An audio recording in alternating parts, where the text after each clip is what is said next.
simple title sheets for one of the two huge videotapes I made among the many events that I did for months for the Beachhead's, Free Venice Beachhead's 20th anniversary in 1988. The first issue came out in December 1968. I was not at the original meeting, but I was part of the original collective for the first issue, etc., and worked with it and supported it quite for the first 25 years and even 3 months thereafter. Then there was no paper for about 10 years, and other collective peoples have put together what they feel is appropriate. A number of people were invited to this shoot, and a number showed up and some couldn't attend.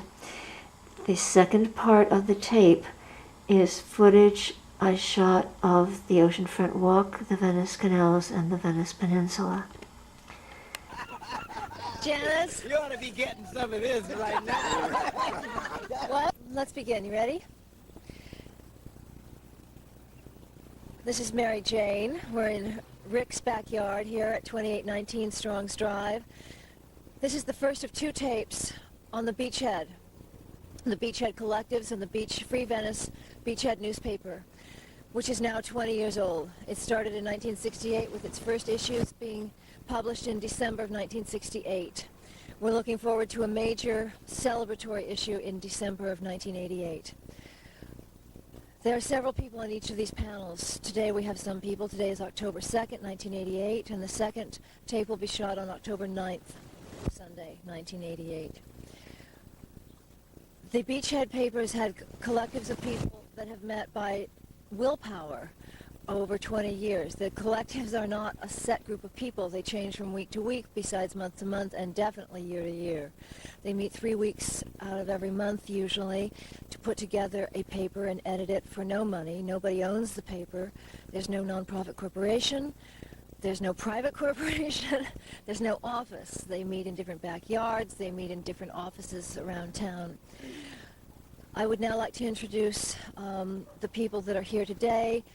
Chuck Bloomquist, Carol Fondiller, Rick Davidson, myself, Maryjane, Moe Stavnezer, Arnold Springer, Emily Winters, Joan Friedberg, and Phil Chamberlain.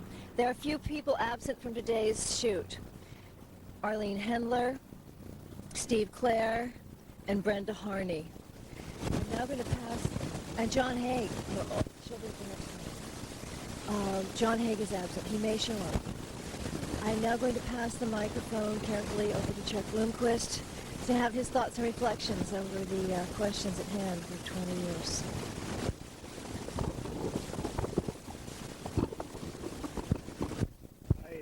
I've been in Venice. First time I came here was early 50s, and I've been here pretty much continuously since the late 50s, and have loved it virtually all the time. I probably saw the first issue of the Beachhead, but there were a lot of broadsides and periodicals that come and go in Venice, so I don't really remember it. I got married here, and we bought a house, and my wife and I got involved in the Venice Town Council for some time with a lot of people who were here. During that time, Town Council. Carol. Then in 77, I had a very difficult hip operation and was out of commission for several months. And toward the end of that recovery, Carol and Linda put out their Up for Grabs issue. And I thought, well, I wasn't doing anything anyway, so I crunched over to Electric Avenue with 40 or so people in the room to pick up the gauntlet that Carol had thrown down. And it seemed to me they couldn't be too hard with all that many people, and I could really do that. That 40 very quickly went to 4 or 8 or so on, but I stayed with the Beachhead for about 5 years, did everything like everybody everybody on the collective does. Although I did, I took care of the finances and banking and exercised some restraint on spending and so on, in spite of Moe. Come on, fuzzball. Go ahead. Oh, golly, after all those instructions, I hope you keep that on the documentary. I think it's hysterical. It really, good. Well, my first memories, quote of the Beachhead, I was one of the people who was on the first issue. I was one of the collective. And one of the reasons I remember that the Beachhead was started was because nobody ever listened to what we were saying. And again, it's the same issues that we're fighting 20 years later. We're still struggling over it, and that is who owns the beach, who owns the property under for which you have been paying rent all these years, who owns the neighborhood. And I feel that these issues are still valid. I mean, we're not fighting Vietnam anymore, but we're doing all kinds of interesting little things in Central and South America. And I really feel that the Beachhead has been the only kind of alternative community paper to really survive, and that has been, handed out free. My favorite memories, I think, are, the early ones where you really felt like you were fighting the Nazis in the resistance movement, when you'd hand out the papers on the oceanfront walk to people, and they would either say, "Oh, good, the Beachhead," or they would say, drop that commie rag, and they try and get you arrested for distributing the paper. And another one of my favorite memories is Art Snyder, who used to be a council person, and I was there, and I've said this anecdote so many times, but I don't care, it's one of my favorites. In City Hall, one of the rare times when renters were allowed to come into City Hall and decide, have some kind of token decision on their fate, renters and not property owners, renters. This was a real kind of class decision. I mean, it was like out of a Marxist textbook almost.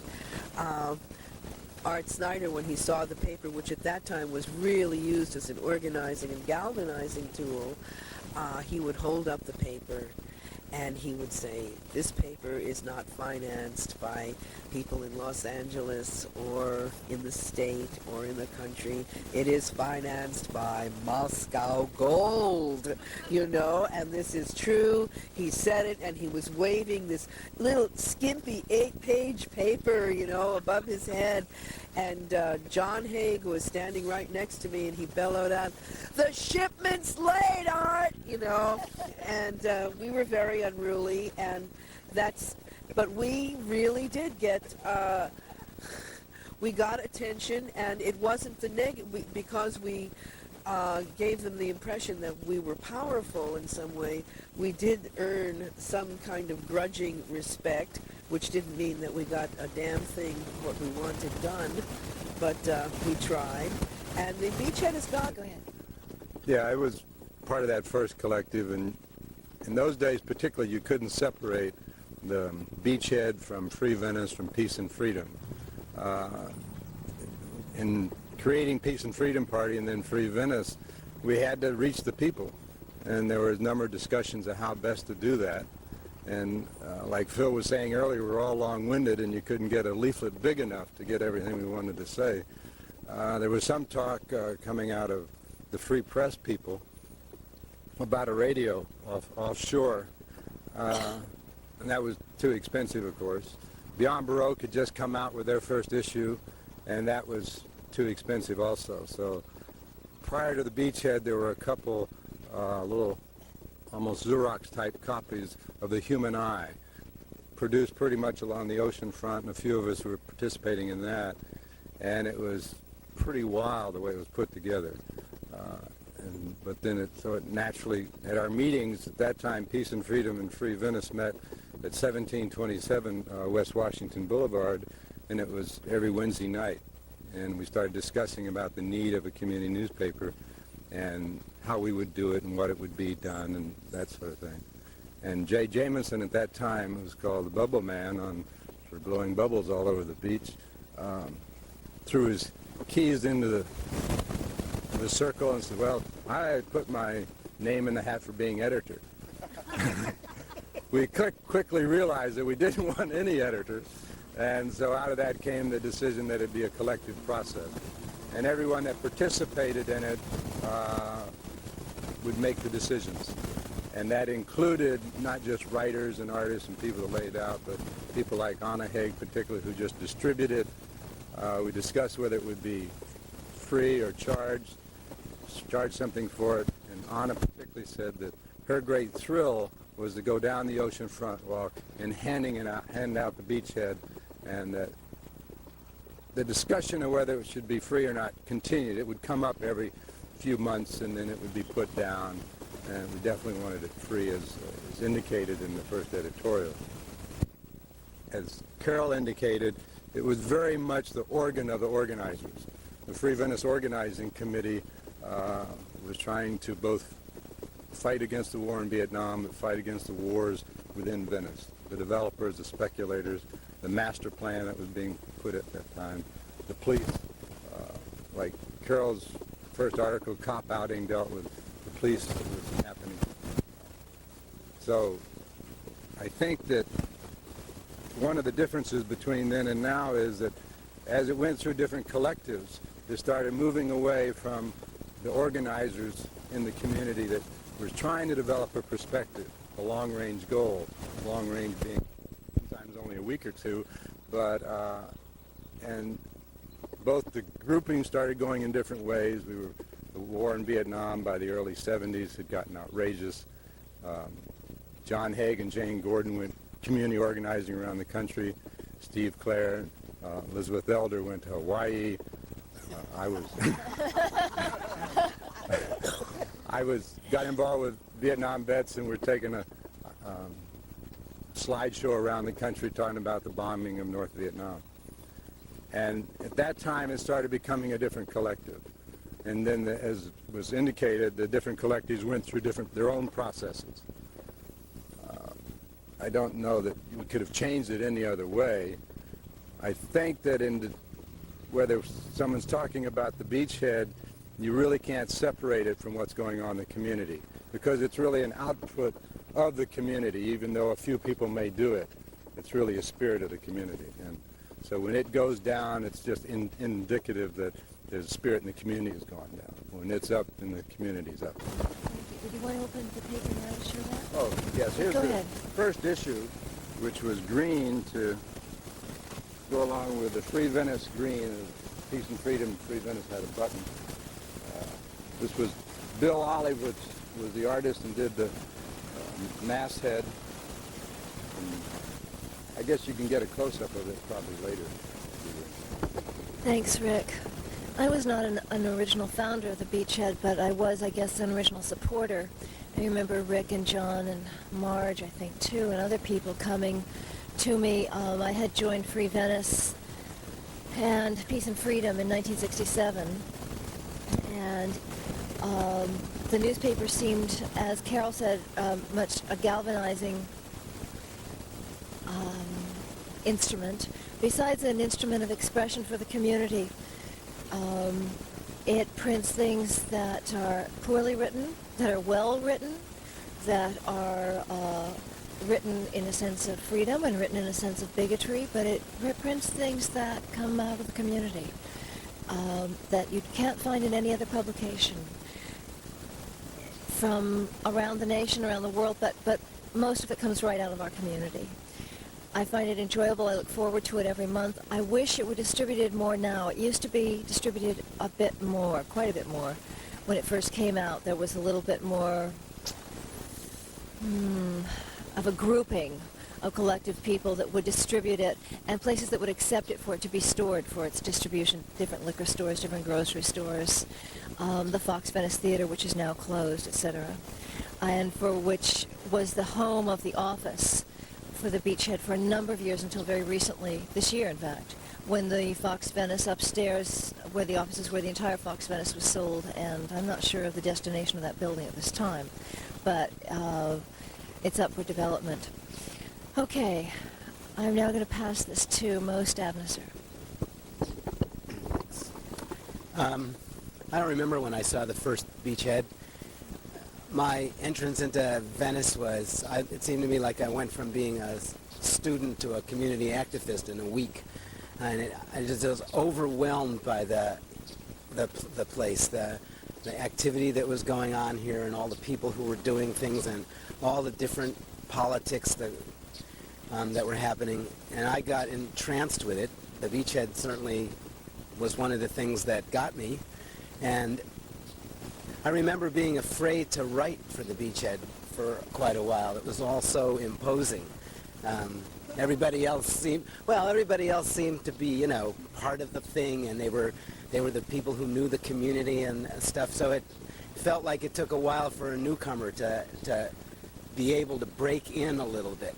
But then when no, I don't think a week, maybe more like a year, I think. But when I did, you know, and discovered they'd accept anything that anybody wrote, and hell, the dam broke loose. Yeah, right. If you typed your own, I found out very quickly, if you typed your own, you had a much better shot than anybody else did. So I got a typewriter first thing. Some of the, really, well, I'm trying to think of the things that I like best about the paper. Certainly the politics that's in it, the diversity of opinion, but as a collective member, and it's interesting, I guess everybody could share this, being first not on the collective and being just a writer in the paper and having my gripes and stuff about how they did things and where they put stuff, and then being on the collective for 5 years and having to make those decisions, and then coming off the Beachhead and with those two backgrounds, and then trying to, you know, see how you feel about how the paper works after you really know how the paper works, so is quite interesting. And I now understand better some of the arguments I've had over the years, like with Rick and with a few other people, how it feels when you're not in control and someone else does something, you know, a collective does something you absolutely don't agree with and can't figure out how they got to do that.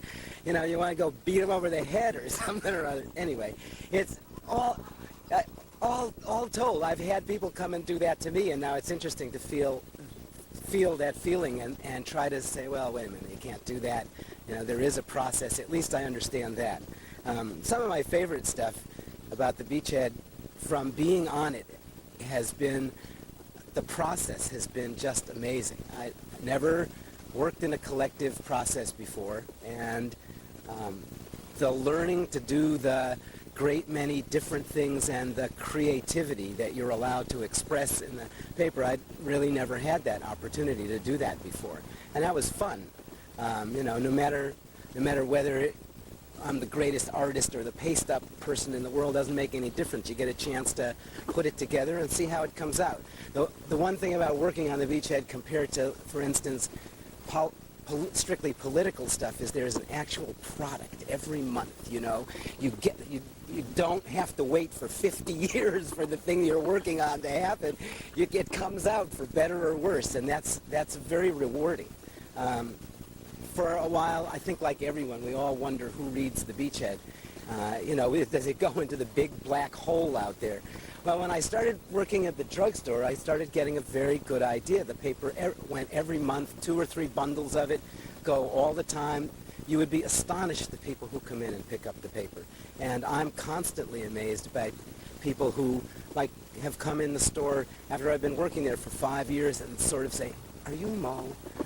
And I've been reading you for da-da-da-da." You'd all have that opportunity, you know. It's really a gas to see these people who you would never imagine read the newspaper. So it's rewarding to know that we're getting out there. We always wonder, you know, whether we are. So I guess the single most collective fun I had was working on the 100th edition of the paper.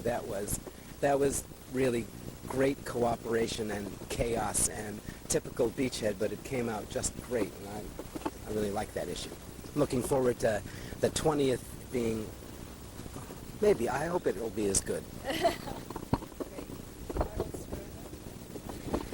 Yeah, I saw the Beachhead in the early 70s. I was living on Wavecrest Avenue near where Carol and Linda were living, and I think that I saw it probably distributed on my doorstep occasionally, and I used to look forward to reading it because it was pretty outrageous, and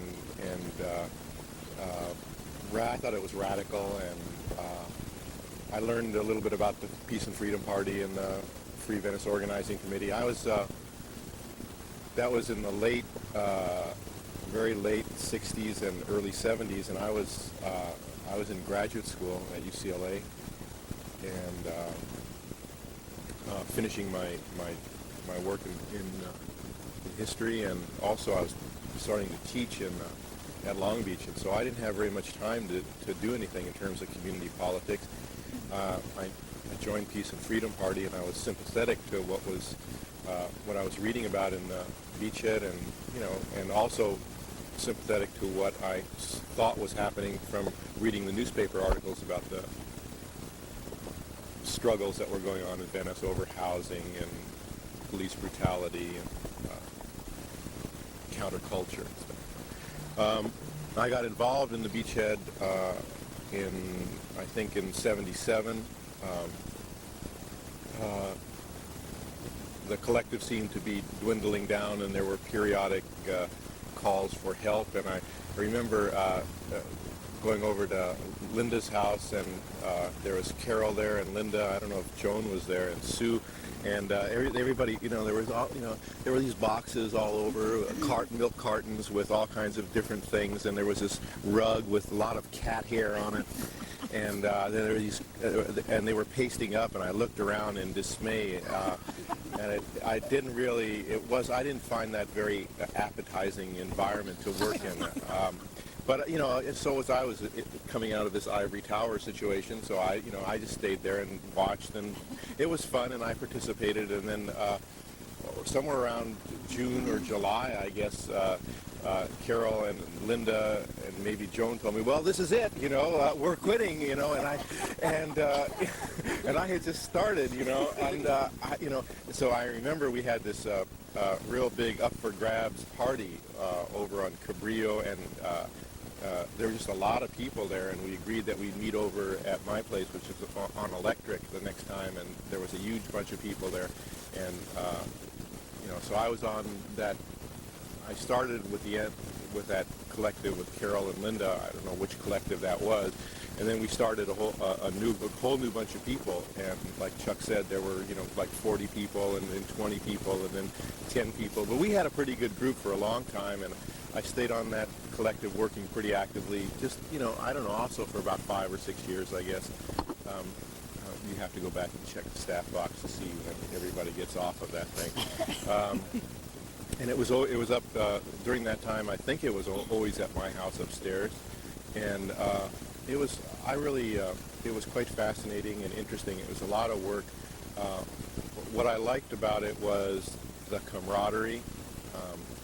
I liked working with a bunch of people who you could get along with, and that you shared a common goals and objectives with, and I liked the discussions and the arguments and the exchanges, and like Moe, I also looked forward to putting out a product at the end of the week and being responsible to an entity that was beyond just ourselves. I mean, I liked being responsible to the collective. What that meant was a group of friends working together and respecting each other and taking responsibility. I liked that, and nobody was forcing us to do it, and it was all volunteers, and there was no pay, and that was really sweet. And I also liked being able to put something out for the community to help the community become aware of the problems that they were facing and the possible solutions that were before them and what other people were doing, and I thought that was real helpful. I first remember the Beachhead must have been in the late 60s. I came to Venice in 1963, and I was involved with family and young children, and I noticed this paper and found it interesting, and was interested in the Peace and Freedom Party, and I was interested in the way they covered it. I felt I was getting informed, getting information. And I got a little closer to it when a young man named Doug, I don't remember his last name, asked me to distribute in the neighborhood. So I did and got chased off the lawns. I don't want that commie rag in my mailbox. So then I became more interested. I thought, gee, I better really read this paper from cover to cover. And as the canal struggles happened and I became more involved in the community struggles, I realized this paper was more of a vehicle really communicating what was happening in all parts of Venice. So when I saw the ad, it's up for grabs, and I decided that that's time for me to get more involved, rather than just distributing it door to door and doing some of the drudgery work. And I really found it as a vehicle for the community to communicate with one another very exciting. And the collective process. I felt overwhelmed at first, I think, like most of us do if you've never had any journalistic experience, which I had not. I'd never worked on a publication or a paper before, but I'd done some sort of graphics, but not a lot. So I was overwhelmed at first and kind of gradually worked into what I felt I could do, since I'm not really a writer. I found that my graphic knowledge seemed to help a lot. So that's sort of the direction I took, and I adopted the name Amelia America because I decided I needed some kind of a name. And I found that to be the thing that I could help with the most. And I ended up flowing mostly with the pay stuff rather than trying to work with the putting together the actual product. Although that process, as others have said, was extremely interesting in the kinds of discussions that we would have as to what we felt was important or not important to be in the paper, what was first priority or second priority. And that process, to me, has been a very exciting part of my life. And I feel it's certainly broadened my life experience into avenues that I would never expect it to go. The camaraderie with the collective that I was most involved in, we're still friends, and I value that friendship greatly. I think that part of it was the most wonderful part for me. Okay, about here. I'm Joan Friedberg. I was working at the Broadway department store as a copywriter, writing about pots and pans, and living in Silver Lake. And I used to come down to Venice on weekends just to have a good time and hang out with friends here. And we used to go to Newpar's for breakfast and stand in line for about an hour and meet all kinds of people while you're waiting in line. And I saw the Beachhead, a stack of it sitting there, and I thought, well, this will pass the time. I'll read this little paper.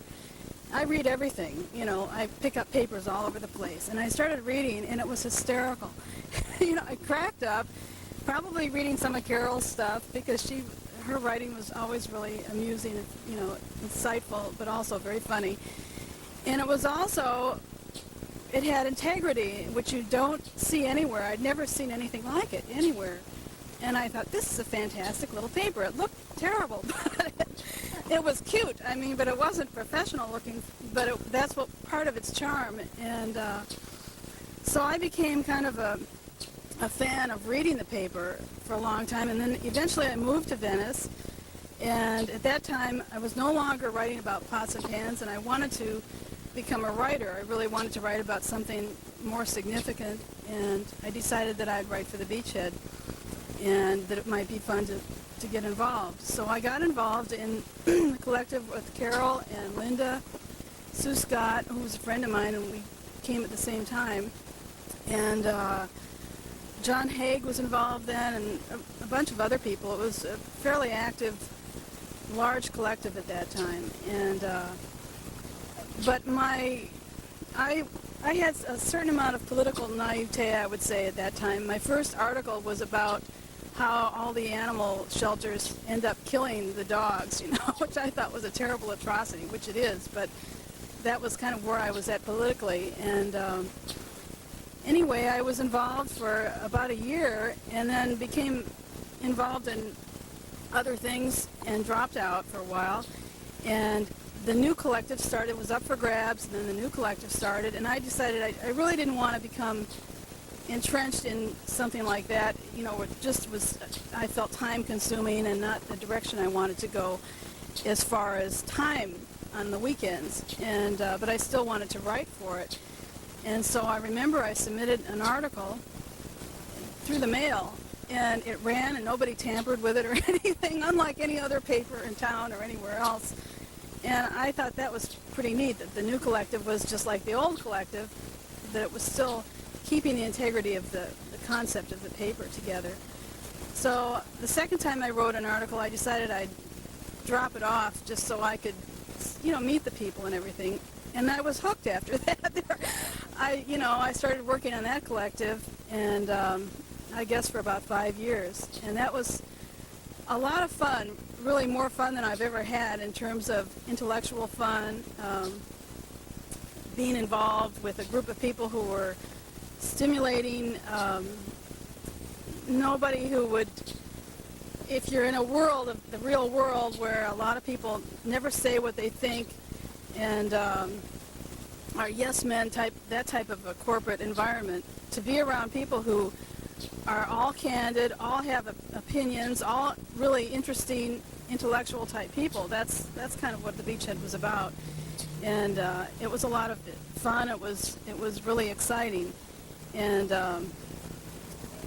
it was also a growth experience for me in terms of my writing, in terms of my growing political savvy, I would say, you know, and getting to understand some of the issues and some of the things that were going on. And at that time, the major issue in the Beachhead seemed to be real estate wars, the whole taking over of real estate here, and that was before the prices of real estate went way up, and there was a lot of investment, and that seemed to be the major problem and the major issue that we covered. But there were also a lot of foreign policy issues, and it was really an interesting experience.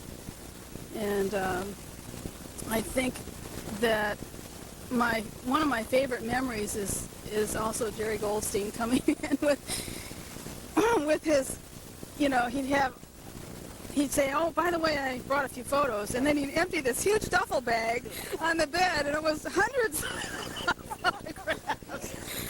Or we'd be just doing paste up, and it was just really hectic trying to get everything done before the day was over. And Jerry would say, by the way, maybe we should put out a citywide edition. It's like, he was just a character, and so I think the real, that I'm talking mainly about what the Beachhead was to me personally, but it was also a very important aspect of the community, and one of the reasons that I felt it was a worthwhile endeavor was that it gave everybody an opportunity to blow off steam or to, you know, say what they had to say, whether they were articulate or not. And I remember one of the most moving articles that I recall that we ran was by somebody who could barely, you know, write. I mean, it was somebody who was on drugs. I think she was on heroin or something, and she was writing about the value of the methadone clinics that she'd gone to and how it had saved her life. And she was not good articulate as a writer, but the content of what she said was deeply moving, and it was that sort of thing that could get in the paper where it might not be published anywhere else. And also, you know, political views that were from every spectrum. And I've always believed that every viewpoint should be heard. Even, I don't care how radical or how ridiculous it might seem, it has a right to be heard, and other people have a right to decide for themselves what to think.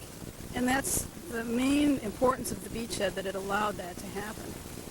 And I hope it continues to happen.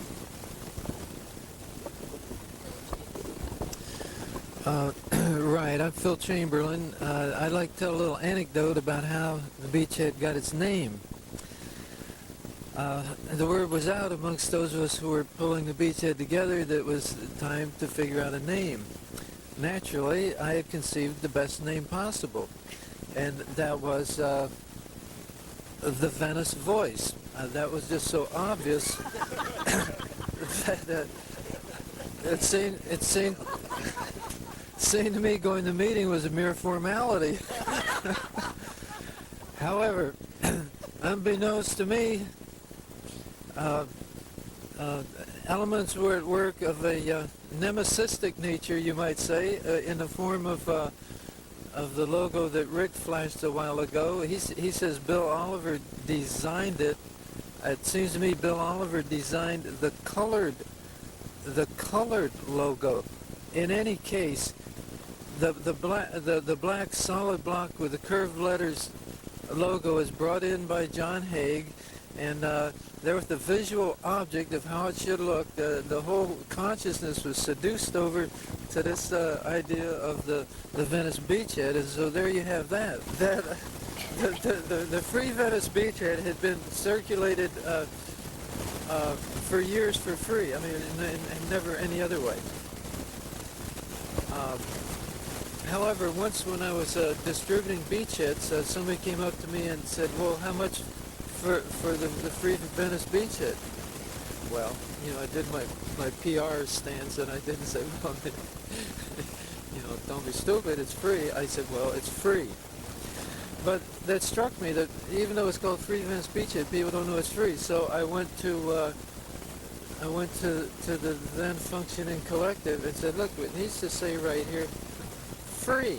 And from that day to this, the Free Venice Beachhead says free, and that's the reason why.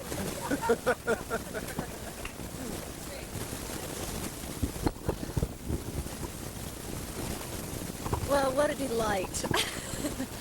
All our little stories. Carol did mention, of course, that she thought that the Beachhead referred more to pot than to acid. But, I'm not sure. Everybody has their own interpretations, and there are a number of them by now. I wanted to ask Chuck something that Emily reminded me about. She said, "So please ask Chuck about collecting the ad from Canada." Does that mean anything to you? Would you like to speak to that? You need to hold the mic. When I was handling finance for the Beachhead, we ran ads from everybody, and I took it as a personal mission to collect all back outstanding debts. And we did pretty good. We got things running fairly well. We had one ad from Toronto, Canada. I can't remember exactly what it was for. I think it was for a magazine or something. It was a very small ad, $5 a month.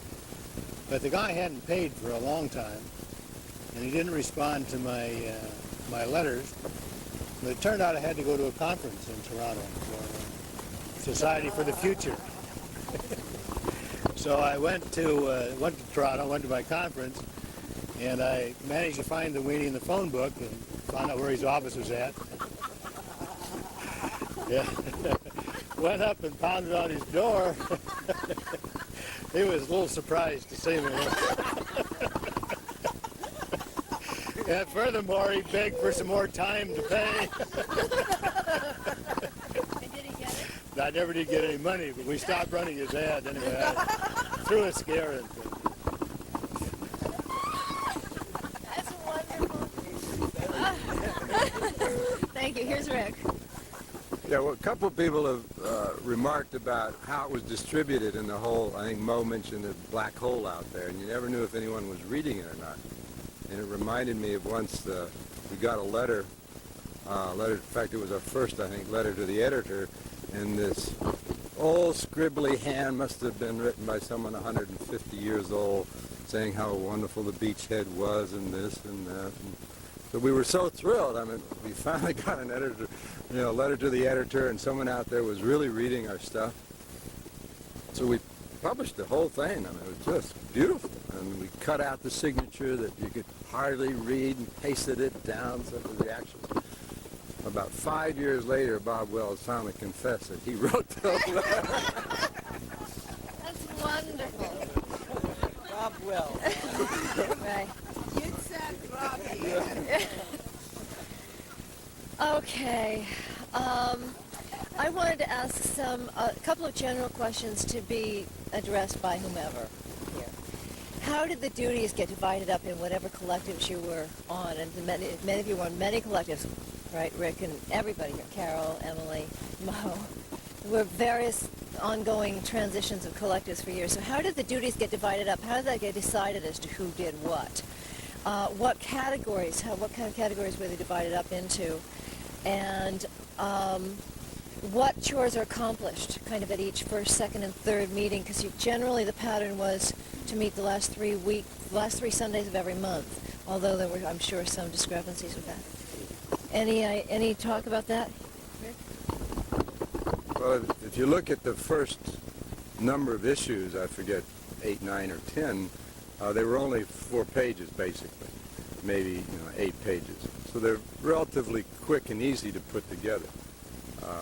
But when we first started, no one had ever put together a paper, so we didn't know it was. At that time, Peace and Freedom office was in my home on West Washington. I had my drafting board set up. So we had at least a drafting surface to work on. But it wasn't anything like the, getting into the 24 and 28 pages. So it sort of divided in what people could do. And of course it was often fell along sexist lines, and that the women did the typing because men couldn't type or wouldn't type. And the paste up was done pretty much by everyone. And the writing, we didn't have as many meetings as they have now. Usually it was thrown together, we'd discuss the articles and then type them and then put them together. Sometimes over the whole weekend, just the Neighborhood Legal Services particularly, or maybe the next weekend. So it was, I think, reviewed the same way it is. People reviewed the articles, someone would read them, and then we discuss on the priorities. As far as I know, it's always been that you just didn't edit someone else's. Most of us in the early days were coming out as identifying as poets as well as writers, and you just can't imagine editing someone's poem. But I think everyone tried to share in what they could do. I don't remember when it was, but somewhere along the line on the collective I was at, one of the collectives in probably the late 70s or early 80s, when we decided that after debating and arguing and all this kind of stuff about what you do the first meeting and the second meeting and how you assign this to that and all that kind of stuff, we had a retreat at Joan's house in Topanga, where she had moved, and produced what is still used today, a little three-page outline of what you do in what order at each. Now, the fact of the matter is that it's rarely followed to a T, but it's there. It's the only guideline that I know of. There are no assigned tasks generally, except there is a coordinator. I don't know. No one mentioned that. I guess we had every month a coordinator from among the collective is chosen to not be the editor, but to be the person responsible for the detail work, making certain that the other people who are supposed to do the real work do it. And sometimes that works that way, and sometimes it doesn't, as everybody knows. But the coordinator, it gives each person an opportunity to follow this basic outline and to get an opportunity to sort of be the leader for the month and trying to get the paper put together. That works really well. Different people have different styles and do their work quite differently, but everybody has to sort of accommodate to other people's style and the way they want to do things in order to make the paper come together. We also, a major change in the newspaper to me was when we decided, in terms of putting it together, was when we decided to get the headlines done professionally rather than rub them down on the day of the paste up, which took, generally speaking, almost as much time as the paste up otherwise took.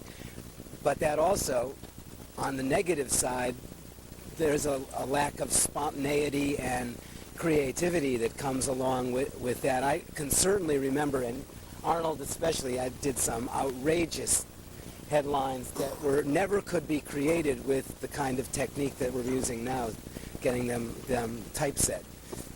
Those two, anyway, that's about it. Anybody else want M? I remember we rotated the coordinator. The coordinator had to be a rotating thing, and you had to take a turn to be coordinator. And some of us felt very overwhelmed by this.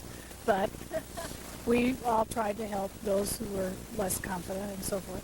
But one of their duties was the coordinator to check the final pages in the end to make sure that everything's on, make sure the bylines were on, to make sure all the ads were in, and we had an ad list and that sort of thing. Also, as far as duties being divided up, generally the coordinator would say, we need someone to check on this ad, or we need someone to typeset this article, and there'd be this silence, and then a reluctant hand here or there, and that's how duties got distributed. Whoever had the time to do it would try to do it. I have one other question that probably pertains to something I should have asked right with all that. What happens, the initial collective was whomever it was, but ever since then, ever since the very first meeting, it's been changing over 20 years, week by week, day by day, month by month, year by year. How does somebody come to a collective and get accepted, and how do they get ousted? Weren't there a couple of oustings? Yeah. Carol, why don't we begin with you? Person gets, at least on the collectives that I've been on, most of the time they have been accepted just by coming to the meetings, and even, they don't even do, most people, it's really interesting, most people are really shy and they are overwhelmed, so some of them hang around for a period of a month or two before they raise their little hand and say, I can do that, and it's very interesting. Most of the women, they'll come on and they say, well, I type, and then after a while they say, I'm sorry, I don't have time. I love it, unless you're a friend of theirs, and then they'll type for you. But that's how people get. It's very open, and it's kind of like people choosing each other more than here are my credentials. You don't have to know how to type or write or do anything, but and you learn certain things, and you do become a member of the collective. How people get ousted, a lot of times it's this real kind of pressure from the group. They kind of feel it that they're not welcome. Other times, and I will leave this to other people, and I'll join in when I choose, are more interesting. I, for instance, got purged. I really mean this. I got purged from a group on the collective because I was not, and this is a quote, a Marxist-Leninist. That's really true. And I will name names. Doug Marshall, Rachel Drano, and Milton Tackey. Takai. We're on those collectives. Okay, over to you, Rick. Okay, I'm going to pass on this. I was not on collectives enough. I helped out. I was supportive. I worked on fundraisers. I gave money occasionally. Jaya, the Women's Artist Collective, did a couple of benefits for to help out the Beachhead at different times, things like that. But I wasn't on strict collectives most of the time, so I'm not going to speak to that. Anybody else? Yeah, we on the collectives I was on voted to ask someone to leave the collective. In this case, it was a person who was constantly at odds with everyone on the paper about editorial comment and policy about how to do the paper. This person was very obsessed with making the paper look professional and gorgeous, and to the extent that he took people's work and redid it without their permission. And that was even then, when most of the people on the collective were really unhappy with what was doing. It was a really difficult process that people had a hard time coming to terms with. It was not easy at all. That's the only time that's ever happened since when I was on the paper, and it was not an easy one indeed. When I was on the collective, we were faced with this twice, and the first time was with a person who had been coming regularly, but was more of a disruptor than a distributor, or than a contributor. And we had lengthy discussions as to what we were going to do about this, because it really was disrupting our process all the way down the line. I mean, we were putting out 28 pages then, and even 20 pages, and we just couldn't have this person doing this. And this person obviously had problems, and we felt that this was probably the highlight of their life, and we didn't want to take that away. And we had numerous discussions, but it got to the point where he became abusive in a sexist manner that I think kind of finally made the final decision that we would have to ask him to leave. And at that time, we had thought the Beachhead had never asked anyone to leave, as I recall. No one had ever really had to be asked. That it was generally a pressure, and they would feel that they weren't working out too well and would voluntarily not come back. I don't remember the exact year. It must have been 78.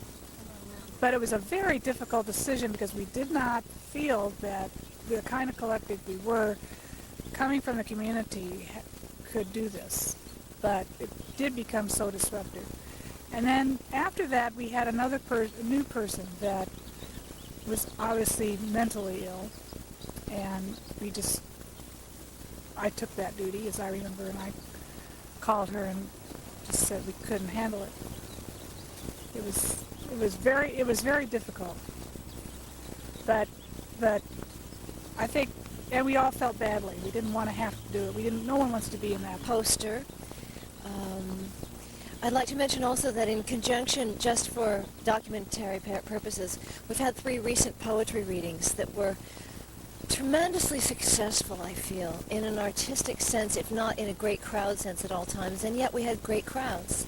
2 of the 3 nights, and 2 of the readings were at Spark on the 23rd and 24th of September, Friday and Saturday night, and then we had a reading last night at Anita Alexander's, or the Temple of Man, which it goes by both, and they were tremendously successful. They were part of fundraisers and focusing for the 20th anniversary of the Beachhead.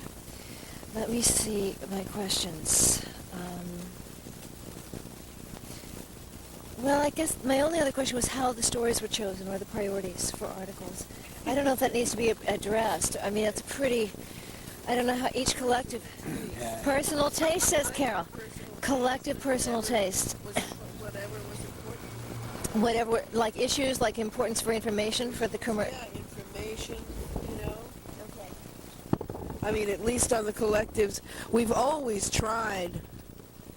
I mean, on the collectives that I've been on, we've always tried to keep a balance of, Venice news and news from out there, which, generally meant either Vietnam or Nicaragua, or Attica, if we wanted to be, But generally it was, we always tried to get kind of not necessarily an opposite point of view from what was going on in the press, but an alternative point of view.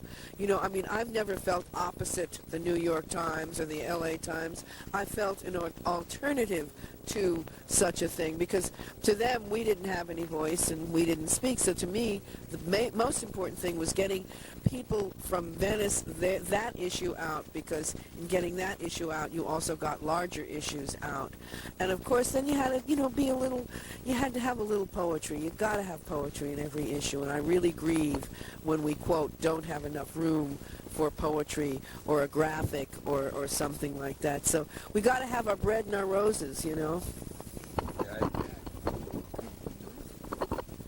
I think one of the difference of, say, the first 3 or 4 or 5 years and later years is that because it came out of the Peace and Freedom Party, particularly in Free Venice organizing, that since we were doing everything in the community all at once, we were in Beachhead, we were at Venice, well, it wasn't the Venice Town Council in those days, but it was the Free Venice Food Co-op, it just Free Venice Theater, just went on and on and on, plus a tremendous amount of community organizations. We were trying to reach out to various aspects of the community, particularly Oakwood. There's an education cadre going on in Oakwood, and our effort was led by our decisions of our priorities politically. And the Beachhead was strictly an organ to represent that. The Beachhead itself was merely a tool. We didn't come there as writers to be on the Beachhead. The Beachhead was a real tool of our political organizing, and that really set the focus and the priorities. And there was a constant struggle at Paste Up between space. And there were those that wanted more and more words, and those that wanted more and more graphics and poetry and just space around the poetry. And that was sometimes a pretty nasty discussion and argument. But to me, the important thing was that the perspective was coming out of organizers that was trying to stop a war in Vietnam and stop developers, and it gave a focus. And to me, that's what's been missing the last number of years, not just in Venice, but we feel it throughout the country. And there's a division, and people have gone different ways. And so the movement, before it was the Peace and Freedom Party, it was the Peace and Freedom Movement. And that's my own sense of loss, and I feel somewhat responsible for the loss as well, is the lack of perspective, the lack of long-range planning.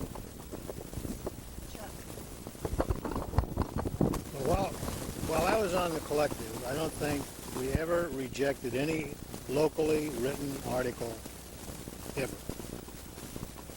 Virtually everything was printed. I mean, there may have been a couple of scatological things or something we didn't put in, but virtually nothing locally written was rejected. Locally written things had priority over articles submitted from other magazines or that sort of thing. The only problem was poetry, which we had tons and tons of poetry, and it's very difficult to select poetry to put on. So what we did was assign somebody to do a poetry page, which also rotated, and that person selected the poetry that they wanted to put on the page and did the poetry page to help solve the poetry problem. But in terms of priority, other than it was the community written, it virtually went in. Well, I think most people here know this, but people viewing this might not, that the Beachhead is really a reflection of the Venice community. And if some other community tried to put together a similar type paper, I doubt that it would be very successful or very interesting unless the community was similar to Venice. It's a very unique situation here because there are so many activist groups and so many people who know that the Beachhead is a vehicle for expressing their viewpoint. And on many occasions, the Beachhead, with its typewritten, 8-page little throwaway paper, has scooped every media outlet in the country with a story, in a sense, a political sense, or many different types of stories, but primarily things that the major media won't touch until they have to. A good example of that, for example, is in Central America, where the Times finally, after several years, came out with a long investigative type of piece talking about what was going on, but they failed to even cover anything going on there. And the Beachhead was covering that for many years prior to that. There are other alternative papers, of course, but I think the Beachhead was one of the first, and it's come out with things that if people read it, they'll know what's going on, as opposed to not knowing what's going on. It's really been extremely significant in that sense. I'd like to thank everybody for attending today. I'm very sorry that there were people... Okay. I'm sorry. That there were people that had to be absent today. I missed their presence and their input. Everybody's input is always surprising and full of the little innuendos of their gifts to the community and to the paper. So we'll have another panel next week, and this is in celebration of the Beachhead Community Newspaper. Thank you all. We want to thank Maryjane. Oh, thank you. Thank you. Oops. Let's see if I can get in. Yeah, I got in focus. Okay. All right. Yeah, I got that picture there. Is there sound, or you want to? Yeah, go ahead. Yeah. All right. Yeah, this is our first Beachhead, December 1968. It was green. This is black and white film, right? Yeah. Our editorial, which has been reproduced many times, talking about the paper as a poem. Article by Jane Gordon on the history of Venice, which she did a series on. There was ads, local ads, poem talking about the flowers and people both needing love and care. It's in Yiddish or what? I see Yeah, some letters. yes. And But who, is it in English as well? no, it's just down at the bottom. It explains what it's about. And then I had an article on Venice and the Master's Plan, which could have been written for the next issue right now. It's John, inside again, some more ads. John Haig was talking about the Survival Committee and the Metro Squad, which was raising hell in Venice. Cop Outing by Carol Berman, which I mentioned earlier. Column writes Phil Chamberlain's article. Again, an article by John Haig talking about Free Venice and Dancing in the Streets and our vision of Venice. And again, different ads. What's the thing that says love at the bottom? Is it an ad? Yes. What's it for? I can't. The Magic Theater. It was a bookstore on the ocean front. Well, we went over that. Okay, great. Yeah, some more ads and some continuation of articles. And it was just 4 pages. This is, down here's an ad by Earl Newman Posters, because I'd been kicked out of a number of places because of peace and freedom, and he let us use this, he rented this place, and Beachhead were run out of 1727 West Washington Boulevard. You can't see details when you can see the whole thing. You know, So, okay, so get a shot of the whole thing and then come into a couple of sections or something. This is, Rick, hold the mic toward me a bit. This is a poster in honor of the 20th anniversary of the Beachhead. It's actually Xerox, isn't it? It's a Xerox instead of an offset print, instead of a dot process. There are other things that have been available. There's been the surfing poster from 1976, Emily's and Ed's coloring book from 1982. The T-shirts are great, and I'll shoot those next time. This is the 20th year, so you might zero in on the dates. This is going to be the cover for the 20th? No, this is a poster. No, This we is a haven't poster. designed that yet. That'll be coming. So where's the date? Put your finger on the date. Down here. Down at the bottom, 1968 through 1988.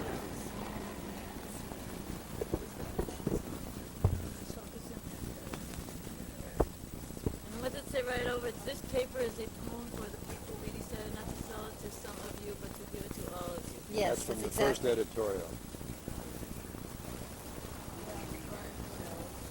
This was a collage that was in one of the issues of Beachhead, building up towards the 20th, which was adapted to make a poster out of.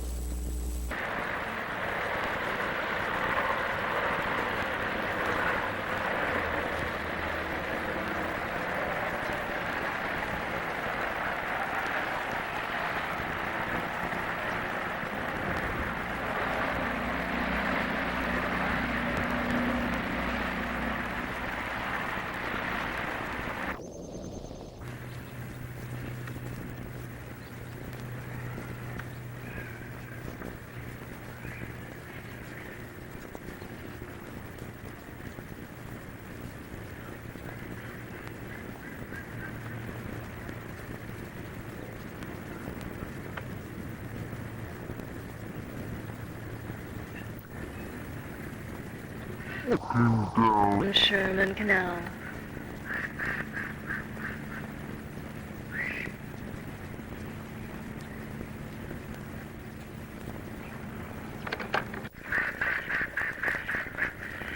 Looking down Howland Canal.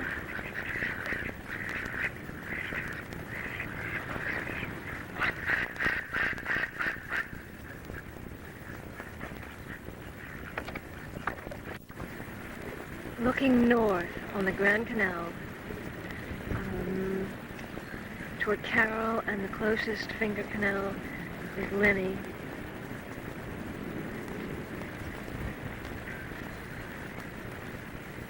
It's sunset.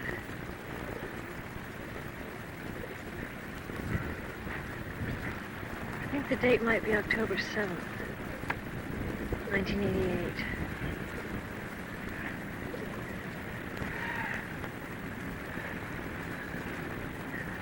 Panorama toward the Red House, where Roni lived, and then Foster, and then myself. one of the many new developments here.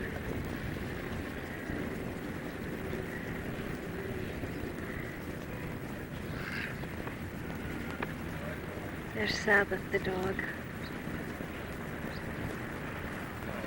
And looking south of the Grand Canal toward the south, toward Washington Street. Coming back around south by southwest.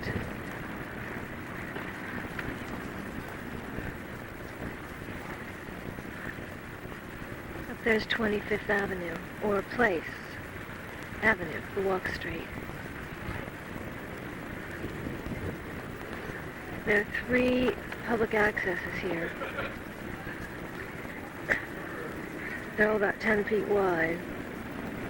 They all go from the walk bridges. I'm on the northern one.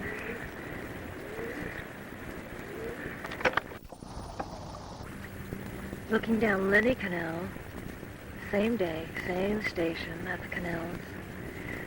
All these shots are shot from the west toward the east.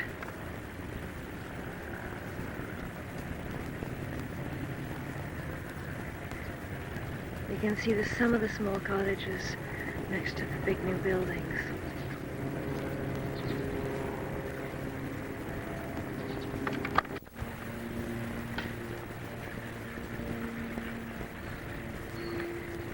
There's Venice Boulevard again at the north. South Venice Boulevard. And looking east on Carroll Canal.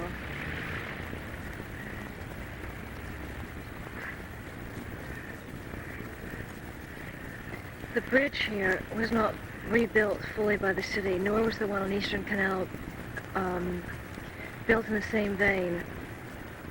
There was a trellis work that went up over the head with posts on all the 4 corners, but the city couldn't see fit to do that. They've not done anything else here in the, 63 years, since 1942, I think, when they condemned the waterway system here and the walkways, because they'd done nothing and have done nothing. Venice joined the city of Los Angeles in 1925 for many reasons, not the least of which was the freshwater dispute, the cutoff of fresh water if they didn't join the city of Los Angeles. Abbot Kinney had died by then, and the Venice Council. And we're looking down 24th Avenue. Lots of changes that's brought.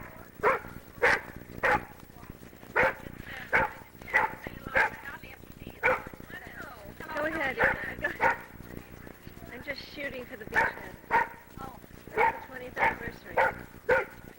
What? It's the 20th anniversary of the Beachhead. Oh, it is? It's come out for 20 years, completely free. You know, when nobody ever gets paid, nobody owns it. I mean, it's quite impressive. Looking east now for a minute down 24th Avenue.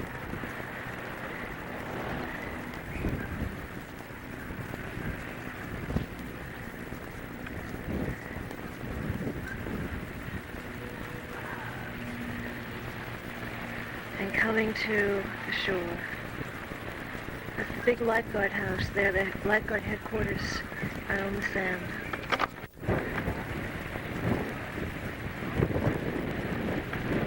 So here's the small lifeguard house and the big lifeguard house at 24th Avenue. Swinging toward the west and the north, we see the Santa Monica Mountains with the usual sunset breeze. It's still October 7th. Looking at Oceanfront Walk. These 3 lots should be developed, I suppose, pretty soon. People used to be able to park there for a bit. This community was designed not for parking, of course. Looking east with the shadows. Looking down the bike path again, which we fought very hard to have at all here, actually. And looking toward the pier, which is now closed. It was built only in 1965. I think it was finished in 66. But the payoffs or whatever for that contract made things extremely expendable. And it's been closed now a year and a half, I believe. The flag shows up way down there. That's the channel entrance at Marina del Rey, and the hills behind it are the Palos Verdes Peninsula. At the tip of the pier, I'm not sure, but looking south, further down the oceanfront walk, near the bike path, between the oceanfront walk and the bike path, you can see the smokestacks and the factory stacks and some of the tanks of Chevron oil, Standard Oil, I guess it is, Chevron down in El Segundo. The fall is here, the crowds have left. The swing set by the pier. You can see where the pier is wood on the left and cement on the right. When they rebuilt that after the storms in January and March of 1983, which were huge, the entire beach was covered with water. Came all the way down to the canals, the ocean did. Flooded a lot of the garages for the new buildings way down the Marina Peninsula. The old and the new again.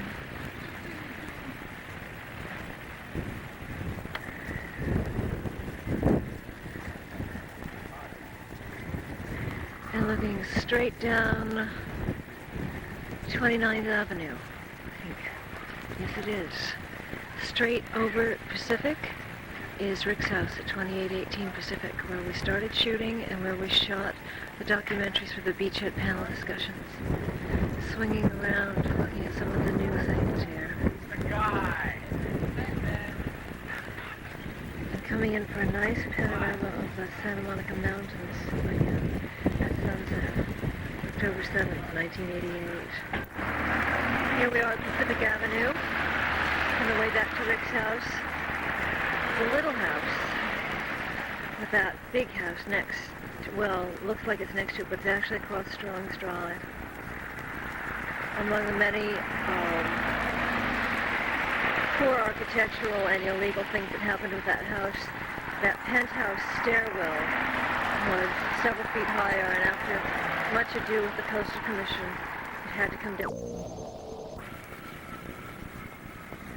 This is the Grand Canal south of Washington Street. It's also called the Bayonne Lagoon. This is the last remaining section of the Venice Canal system, which heads out toward the Marina Channel, which is now the entranceway for the seawater at the end of the water system.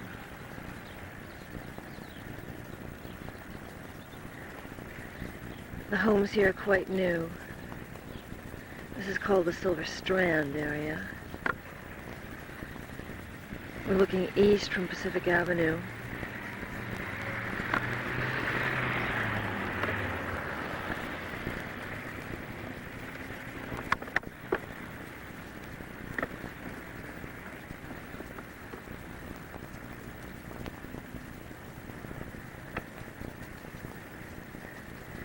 This is the white. Now I'm standing on top of the Lighthouse Bridge. Faintly in the background, I'm not sure if it can be seen, you can see the top of the Santa Monica Mountains again, mountain range, in between the buildings, just above the ridge of the buildings. This is early Saturday morning, October 8th. Looking toward Pacific Avenue.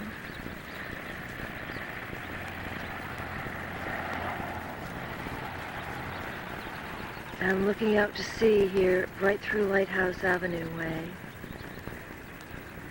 This area, looking toward Pacific Avenue, is called the Marina Peninsula, even though all of this is part of Venice. A lot of the homes here are new also, as you can see. There are very few cottages left. You can see where they've just torn one down. They would condemn several at a time here for 5, 10 years. No one would live in the little houses that were wonderful. You can hear the jets from LAX, which is just over that hill at the end here, which is Playa del Rey. then it leads over to the end of Westchester, and you hit the airport area. If it were low tide right now, we could see lots of migratory birds, especially the wading birds and diving birds. The egrets and herons and curlews and godwits and avocets, and I guess that's how you say it. And you can see the water moving in now.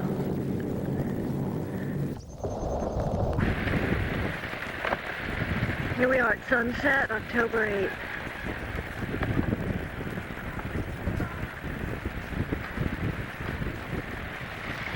The wind is stronger tonight for sunset.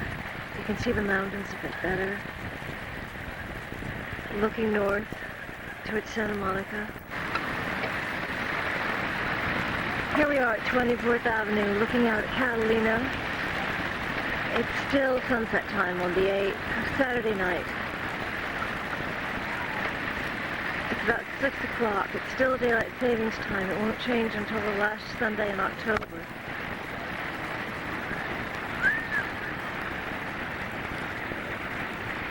Palos Verdes Peninsula. There were a lot of sailboats out today. They're now gone.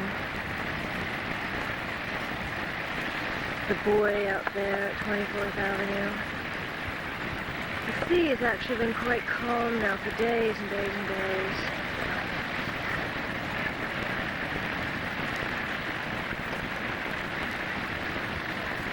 But the wind is up.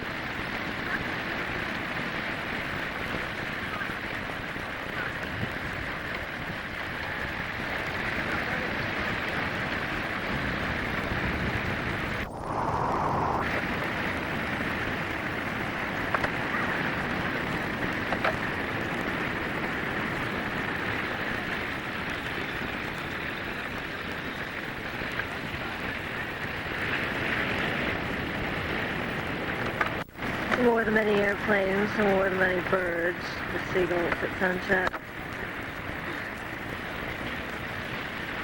The sunset itself.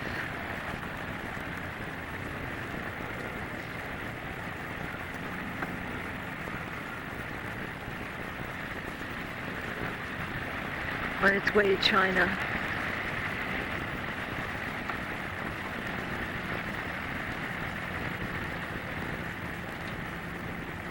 Every day is so different. It's quite wonderful. In the winter, quite often, we'll see that aqua glow as the sun sets.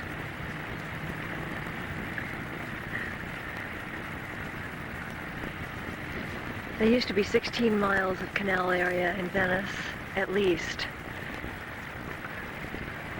The city of Los Angeles started filling them in, I think in 1925, when the city of Venice joined the city of Los Angeles. The ones that you've seen on this tape are the last remaining of the canal systems.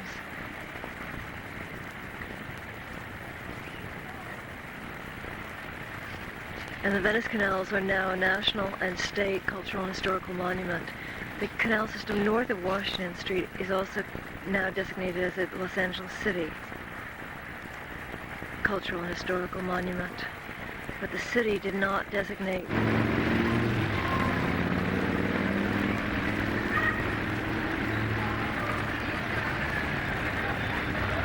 Here comes the traffic.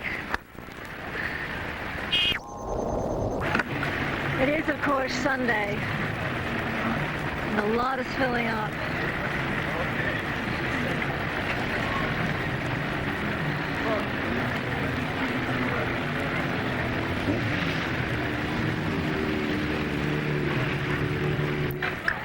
On the north side of the lifeguard headquarters at 24th Avenue, the lot is now full at Venice Boulevard North.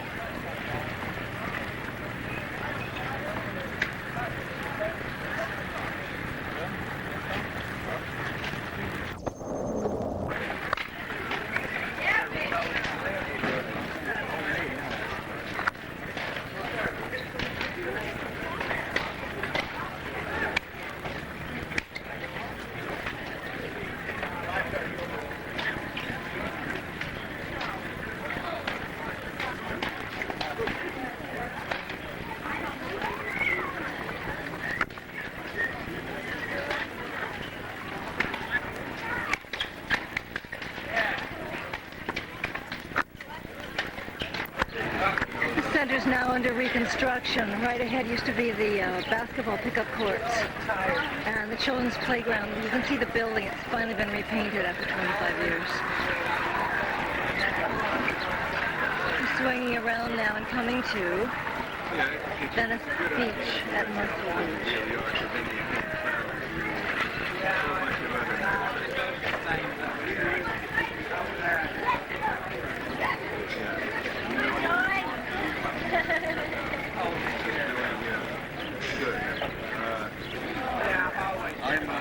I'm the former president of Marina.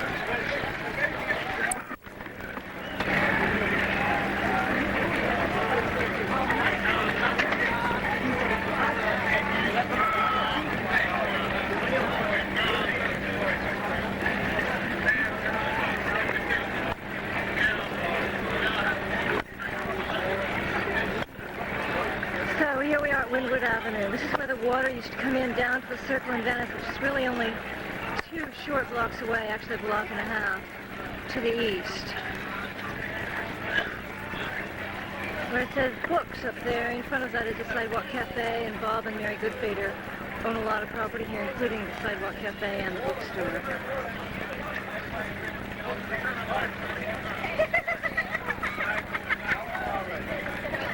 The tall building we see is the St. Charles, the old St. Charles.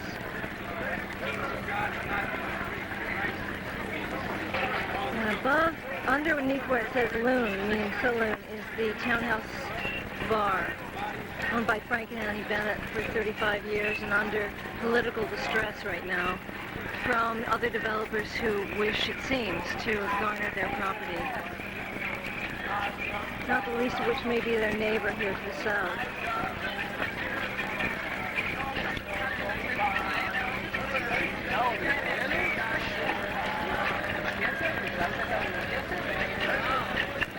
In the background here you can see the Venice Pier, another jet from LAX, lots of Sunday boaters out.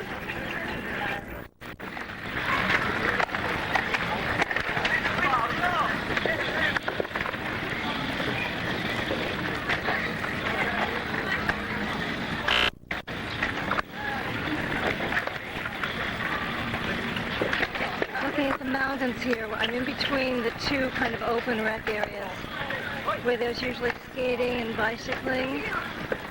The Lafayette Cafe is now closed. It used to be in the building that now says Fashion. Miss USA. Am I even shooting it? Hold on.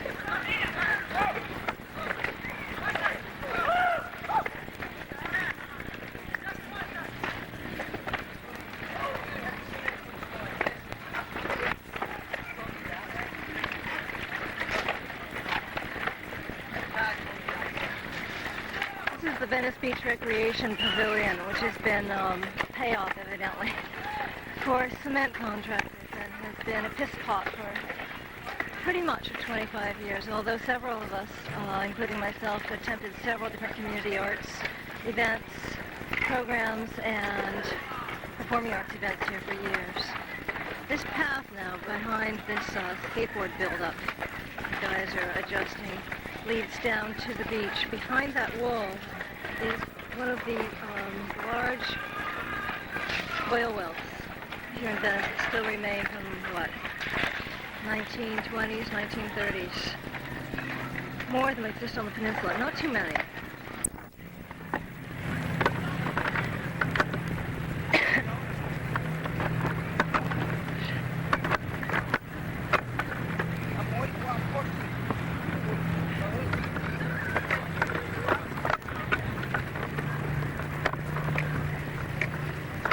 Well, I can't seem to turn it off. I don't know what the matter is. The button seems stuck.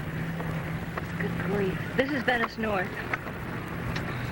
The lifeguard station here. The rocks here, and you can kind of see the pipeline up there, just a little bit. It looks like seaweed from here. It does have seaweed over it.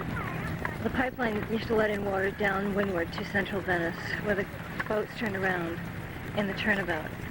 But the breakwater was built later in 1906 after the April earthquake up north. The seas were large here during that time and destroyed part of the huge amusement pier. There were 3 or 4 huge amusement piers along here in Venice and Ocean Park. And Kinney got permission to build the breakwater then. We're swinging south to look at the pier. This beach is a man-made beach. They spend a lot of money and keep a lot of men and women busy trucking sand back in here all the time. The oceanfront walk used to be the oceanfront walk. The high tide would reach the oceanfront walk.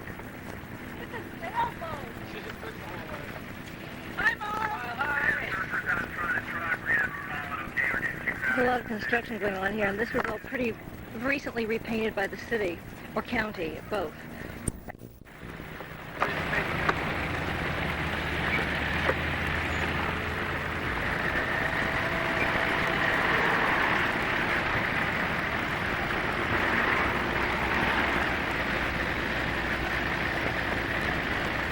Sunday traffic.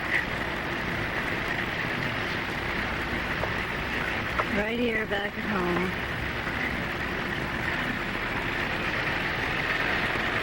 On Pacific, heading toward Washington Street. I started shooting and where we shot the documentaries for the Beachhead panel discussions. Swinging around, looking at some of the new things here. Coming in for a nice panorama of the Santa Monica Mountains at sunset, October 7th, 1988. Here we are at Pacific Avenue, on the way back to Rick's house. The little house, with that big house next to, well, looks like it's next to it, but it's actually across Strong's Drive. Among the many poor architectural and illegal things that happened with that house, that penthouse stairwell was several feet higher, and after much ado with the Coastal Commission, it had to come down. This is the Grand Canal south of Washington Street. It's also called the Biono Lagoon. This is the last remaining section of the Venice Canal system, which heads out toward the Maryjane Channel, which is now the entranceway for the seawater at the end of the water system.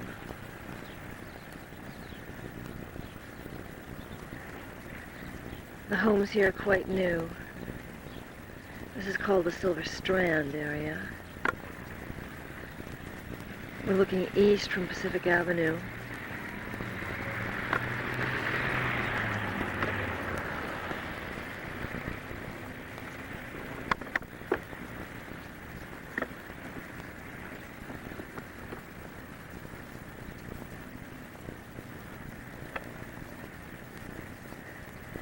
This is the light.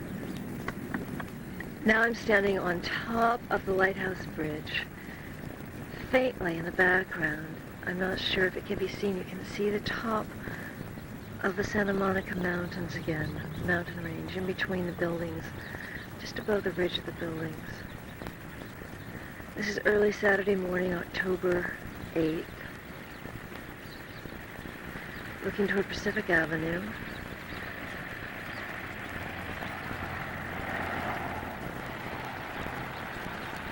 I'm looking out to sea here, right through Lighthouse Avenue way. This area, looking toward Pacific Avenue, is called the Marina Peninsula, even though all of this is part of Venice. A lot of the homes here are new also, as you can see. There are very few cottages left. You can see where they've just torn one down. They would condemn several at a time here for 5, 10 years. No one would live in the little houses that were wonderful.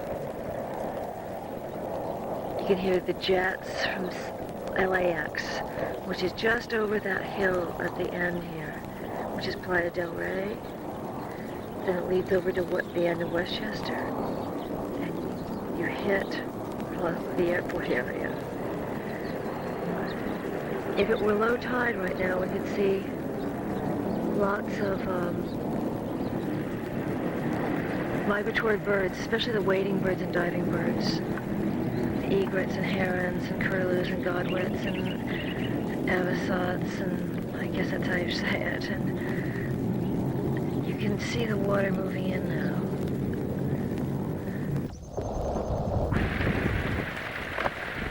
Here we are at sunset, October 8th.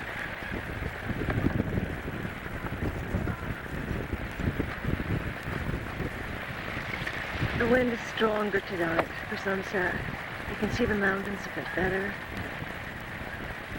Looking north towards Santa Monica.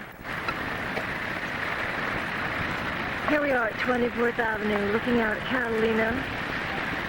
It's still sunset time on the 8th, Saturday night. It's about 6 o'clock. It's still daylight savings time. It won't change until the last Sunday in October.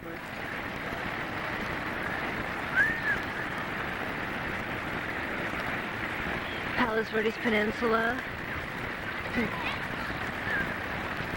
There were a lot of sailboats out today. They're now gone. The buoy out there at 24th Avenue.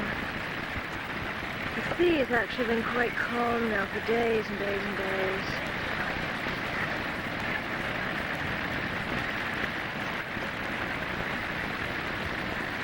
But the wind is up.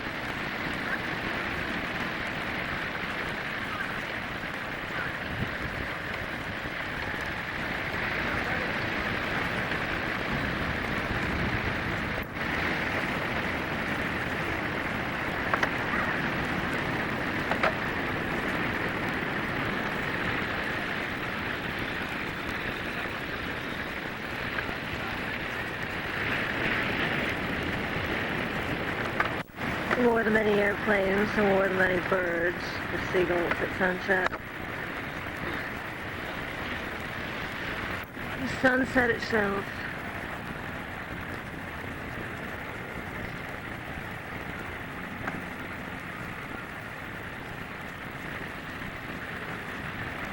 On its way to China.